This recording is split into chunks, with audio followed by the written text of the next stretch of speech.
நான் சொல்லிட்டேன். இப்பொழுது நான் பேச போற தலைப்பு பயம். கர்த்தர் நம்மளுடைய வாழ்க்கையில இருக்கிற எல்லா விதமான பயத்தை நீக்கி போட்டு நம்மளை பாதுகாக்க வல்லவராக இருக்கார். அதுக்காக பயம் இல்லாத நல்ல வாழ்க்கை வாழணும், தெளிவான புத்தியோடு இருக்கணும்னு சொல்லிட்டு பெரிய பேசி கேட்பாரு.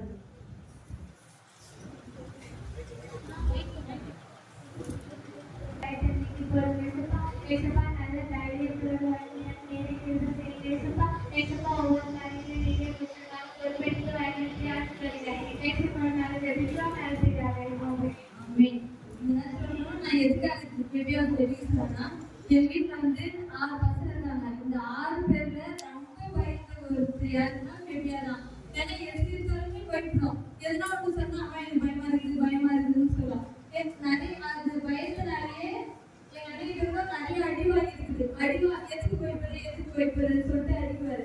அப்போ இதை நான் அவளுக்காகவும் இந்த வயசுல இருக்கிற எல்லா பிள்ளைகளுக்காகவும் நம்மளுக்காகவும் கூட நான் ஜெபிச்சேன்.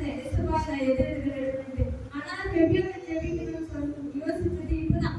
ஆனா அப்பவே அடிக்கடி வெளியே வர போயிடுச்சு. பாஸ்டர் எதுன்னு சொல்றாங்க, இது கூட ஒரு தடையா இருக்கு, அது ஜெபிக்காதபடி அப்படி சொல்லிட்டு நான் யோசிச்சுட்டேன். அப்ப பாத்தீங்கன்னா கர்த்தர் அவளை கூட ஜெபிக்க முடியாது செஞ்சாரு. எதுக்காகனா அதுக்கு இருக்கிற பயத்தை எடுத்து போடணும். அதை நான் ஒரு இந்த நேரத்துல ஒரு சான்ஸா பயன்படுத்திக்கிறேன். அது மாத்திரம் இல்லை, நம்ம வாழ்க்கையில கூட நம்ம எந்த ஒரு முடிவு எடுத்தாலும் அது பின்தங்கி போகுதுன்னா அதுக்கு முழுக்க என்ன இருக்குன்னா பயம்தான். நம்ம பயந்து இது நடக்குமா நடக்காதா, எப்படி இப்படியா வைக்குமா அப்படின்னு சொல்லிட்டு ஆவிக்குரிய வாழ்க்கையில கூட சரி, உலக வாழ்க்கையில கூட நம்ம பயப்படுறதுனாலதான் என்ன பண்றோம், பின்தங்கிய நிலையில இருக்கிறோம்.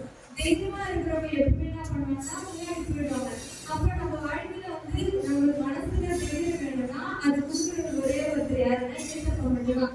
ஏசப்பா நம்மளுக்கு தைரியத்தை கொடுத்துருக்காரு. பைபிள்ல வசனம் அந்த வசனத்தை நம்ம ஒவ்வொரு நாளும் அதை சொல்லி சொல்லி வந்தோம்னா கர்த்தர் ஒவ்வொரு நாளும் நம்ம என்ன பண்ணாருன்னா பயத்தை நீக்கி போட்டு தெளிவு புத்தியோடு உதவி செய்வார். அதுக்கு சங்கீதம் 27:1-5. கர்த்தர் என் வெளிச்சமும் என் ரட்சிப்புமானவர், யாருக்கு பயப்படுவேன்? கர்த்தர் என் ஜீவனின் பலனானவர், யாருக்கு அஞ்சுவேன்?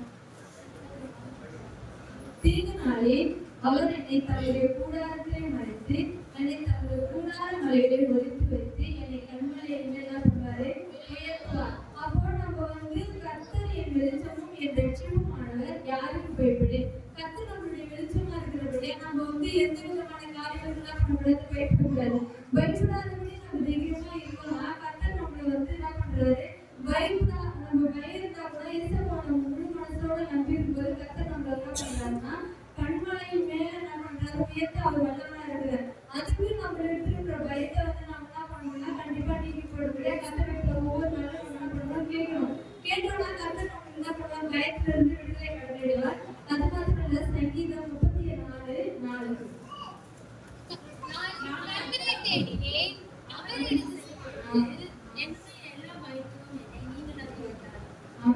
நான் கர்த்தரை தேடினேன், அவர் எனக்கு செவி கொடுத்து என்னுடைய எல்லா பயத்தையும் என்ன பண்ணாரு, நம்ம நீங்களாக்கி நம்ம விளக்கிட்டார். நம்ம இங்க கர்த்தரை தேடும் போது எல்லா விதமான பயம் நம்மளுக்கு ஒவ்வொரு நாளும் எந்த விதமான குழந்தைகள் எப்படி வளரும், நம்ம வாழ்க்கை எப்படி போகும், நம்ம நாள் எப்படி போகும், நம்ம யோசிச்சிருப்போம். ஒவ்வொரு நாளும் அதை குறிச்சு ஒரு பயத்தோடு இருப்போம். அப்போ நம்ம கர்த்தரை தேடும் போது கர்த்தர் நம்மளுக்கு என்ன பண்ணுவார், செவி கொடுப்பார். செவி கொடுத்து அவர் நம்மளுக்கு என்ன பண்ணுவார், எல்லா விதமான பயத்துக்கு நம்ம என்ன பண்ணுவாரு, விடுவிக்க வல்லவராக இருக்கிறார். அதிகமா பாருங்க, சங்கீதம் 46:1-3.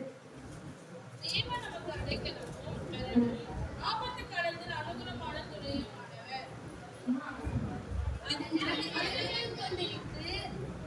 அதை பெருக்கினால் பர்வதங்கள் அதிர்ந்தாலும் நான் பயப்படுகிறேன். நம்ம வாழ்க்கையில கூட ஜனங்கள் பொங்கி அது பெருகினாலும் அது நம்ம எவ்வளவு பெரிய புயல் காற்று எதுவும் வந்தாலும் சரி, நம்ம கர்த்தரை அடைக்கலமா கொண்டிருக்கும் போது கர்த்தர் நம்ம என்ன பண்ணுவாருன்னா கண்மலை மேல நிறுத்தி அதுல இருக்கிற கர்த்தர் நம்ம என்ன பண்ணுவாருன்னா பாதுகாப்பார். அப்ப நம்ம இந்த உலகத்துல சூழ்நிலையில எல்லாம் போட்டியான உலகம். ஏன்னா இந்த உலகத்துல எல்லாரும் நீ முன்னாடி போலாமா நான் முன்னாடி போலாமா, குழந்தைங்க இருந்து அப்படிதான் இருக்கு. ஏன்னா எல்லா குழந்தைங்களும் நல்லா டேலண்டா இருக்குது.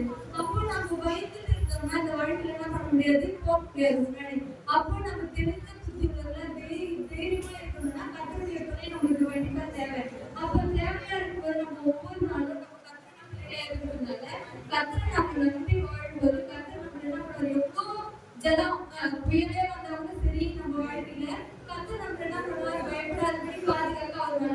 கொடுக்கிறார். அதுக்காக நம்ம என்ன பண்ணணும், கர்த்தர் ஒவ்வொரு நாளும் நம்ம என்ன பண்ணணும், தேடணும். சரி, அதே மாதிரி சங்கீதம் 56:3-4.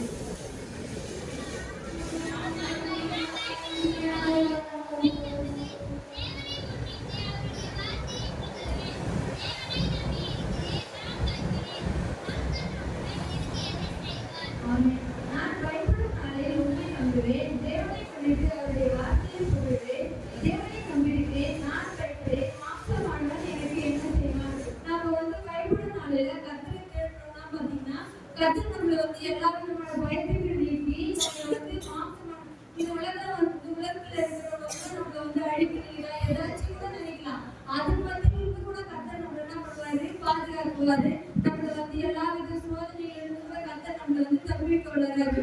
அதுக்கு நம்மளுக்கு இருக்கக்கூடாது என்னன்னா பயம். பயம் இல்லாதபடி கர்த்தரை நம்ம தேடும் போது கர்த்தர் நம்மளை பாதுகாப்பார். அது மாத்திரம் இல்ல, பாத்தீங்கன்னா ரோமர் 8:15.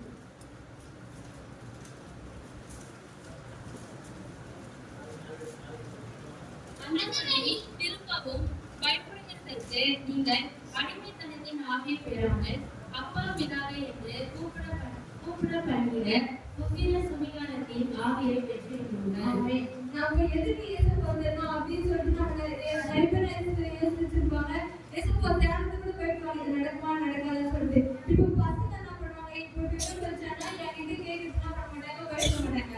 அப்போ பயப்படாதபடி கேட்பாங்க. நம்ம இயேசு பாட்டு என்ன பண்ணிருக்கிறோம்னா, அப்பா பிதாவே என்று கூப்பிடத்தக்கதான சுத்திர சுவிகாரத்தினாலே பெற்றிருக்கிறோம். அவர் நம்மளுடைய அப்பா. அவருக்கு நம்ம பாதுகாக்கிறதுக்கான கடமை அவருக்கு இருக்கு. அதுக்கு நம்ம அவர்கிட்ட என்ன பண்ணுவோம், ஒவ்வொரு நாளும் நன்றி உள்ளவர்களா, எசப்பா கைக்கு நான் எனக்கு கொடுக்காத நீர் எனக்கு பாதுகாத்து கொடுத்து இந்த உலக வாழ்க்கையில நான் எல்லாத்தையும் சிறந்து வாழ நீங்க உதவி செய்யணும்னு சொல்லிட்டு படிக்கிற பிள்ளைகள் கூட ஒவ்வொரு நாளும் ஜெபிக்கும் போது கர்த்தர் என்ன பண்ணுவாருன்னா எல்லா விதமான பயங்களை நீக்கி பாதுகாப்பார். அது மாத்திரம் இல்ல, நீதிமொழிகள் 1:33.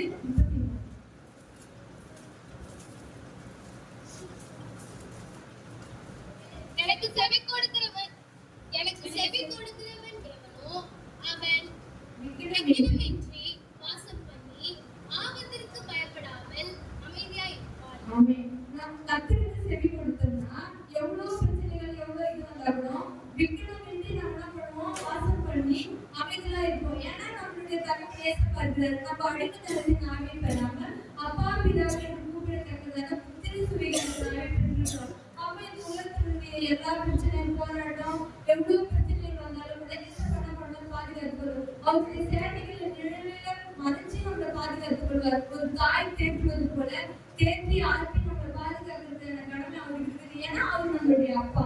அதை நம்மளுடைய அப்பா நம்மளை பாதுகாப்பார். ஆனா அதுக்கு நம்ம அவருக்கு என்ன பண்றோம், நன்றி ஒவ்வொரு நாளும் நம்பி அவர் நம்பினா அவரை நம்பின பிள்ளைங்க அவருக்கு ஒரு நாளும் கைவிட மாட்டார். அப்ப நம்மளுக்கு நம்பிக்கை எப்போ வரும்னா அவரை நாம பயப்படாது தேடும்போதுதான். ஏன்னா நம்ம தேடணும்னா கண்டிப்பா நம்மளுக்கு நம்பிக்கை வராது.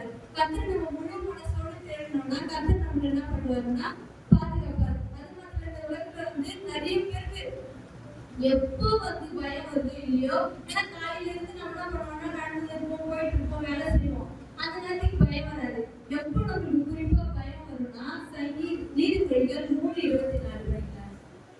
நீ படுத்துக்கொண்டு பயப்படாதிருப்பாய், நீ படுத்துக் கொள்ளும் போதும் உன் நித்திரை இன்பமா இருக்கும். ஆமென். நம்ம படுக்கும் போதுதான் நம்மளுக்கு நிறைய யோசனைகள் வரும். ஏன்னா எல்லா வேலையும் செஞ்சுட்டு நேரம் பார்த்து ஒரு சில நேரத்துல தூங்கிடுவோம். நடுவில் எப்பயாச்சும் எடுத்துட்டோம்னா அப்ப எவ்வளோ நம்மளுக்கு என்ன பண்ணணும்னா அந்த ஞாபகம் வரும், நம்மளுக்கு திகில் வரும், பயம் வரும்.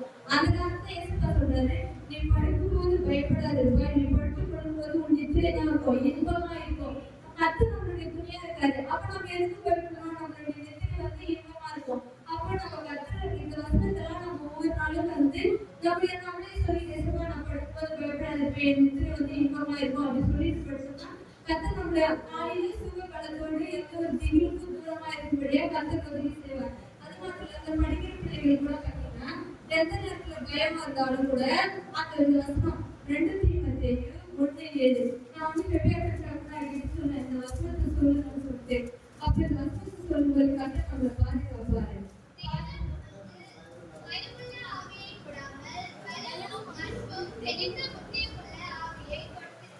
ஆமென். நமக்கு தேவன் நமக்கு பயமுள்ள ஆவியை கொடாமல் பலமும் அன்பும்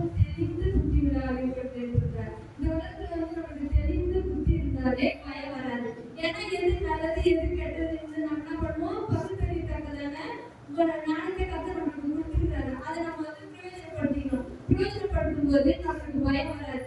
நம்ம பிள்ளைங்க கூட இருக்கிற பிள்ளைங்க கூட இந்த வசனத்தை முடிஞ்சா ஒரு நாளைக்கு ஒரு முறை 2 முறை தேவன் நமக்கு பயப்படாவே போடாமல் பலமும் அன்பும் தெரிந்து புத்தியுள்ளாவே கொடுத்துருக்கீங்க. ஏசப்பா நான் தெரிந்து புத்தி உள்ளவர்களா பலமும் அன்புமா இருக்க நீ உதவி செய்ய அப்படின்னு சொல்லிட்டு பிள்ளைங்க கூட ஒவ்வொரு நாளும் ஜெபிச்சா கர்த்தர் ஒவ்வொரு நாளும் பாதுகாப்பாரு. பயம் இல்லாத